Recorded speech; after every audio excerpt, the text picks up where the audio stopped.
महत्त्वाची बातमी येते नागपूरमधून।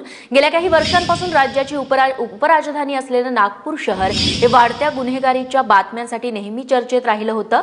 अनेक वेळा नागपुरात पोलीस यंत्रणा आहे की नाही असा सवाल विचारला गेला। मात्र या सगळ्या प्रश्नांवरती काल शहराचे माजी पोलीस आयुक्त SP यादव यांनी आपलं मन मोकळं केलं। पोलिसांनी लोकांच्या तक्रारी घेतल्या नाही तर लोक आपल्या समस्या सोडवण्यासाठी दलालासारख्या लोकांकडे जातात आणि पुढे हीच दलाल मंडळी गुंड बनून आपल्या टोळ्या उभ्या करतात। नागपूर शहरात बिघडलेल्या कायदा सुव्यवस्थेचं नेमकं हेच कारण असल्याचं यादव यांनी सांगितलंय। या टोळ्यांवरती वेळीच कारवाई झाली नाही तर आपणच कायद्याच्या वर आहोत असा गैरसमज पसरू शकतो असंही यादव म्हणाले। त्यामुळे जाता जाता SP यादव यांनी नागपूर पोलिसांच्या अपयशाचा एका अर्थाने पाढाच वाचून दाखवलाय। पोलीस यंत्रणा लॉ एन्फोर्सिंग एजन्सी म्हणून आहे।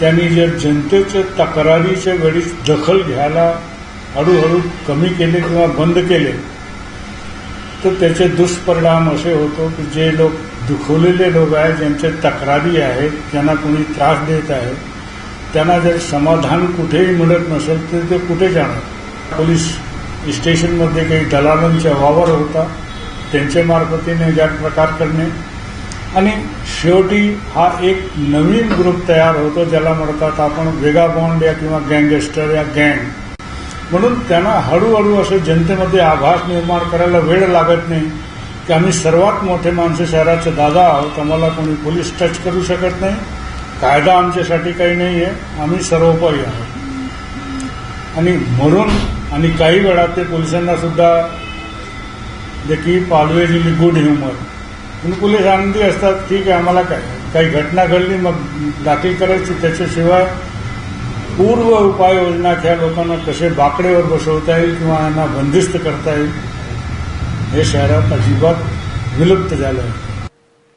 आणि आता आपल्यासोबत आहेत आमचं नागपूरचे प्रतिनिधी रजत वशिष्ठ। रजत, पोलीस आयुक्त माजी पोलीस आयुक्त यादव यांनी नागपूर पोलिसांच्या अपयशाचा पाढाच वाचलेला आहे।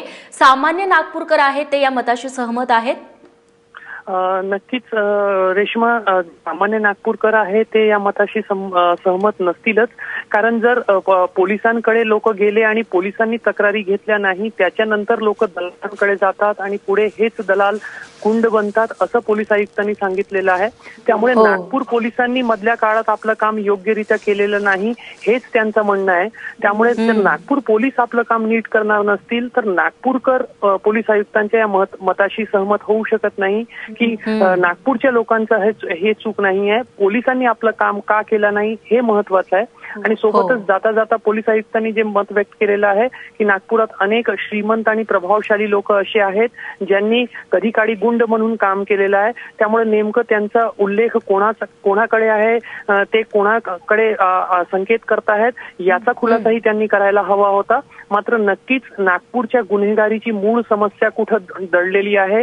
पोलीस आपलं काम जेव्हा नीट करत नाही त्याच्यानंतर हळूहळू गुंडगिरी वाढत जाते आणि हेच गुंड नंतर शहरासाठी डोकेदुखी ठरतात हे स्वतः पोलीस आयुक्तांनी कबूलच केलाय।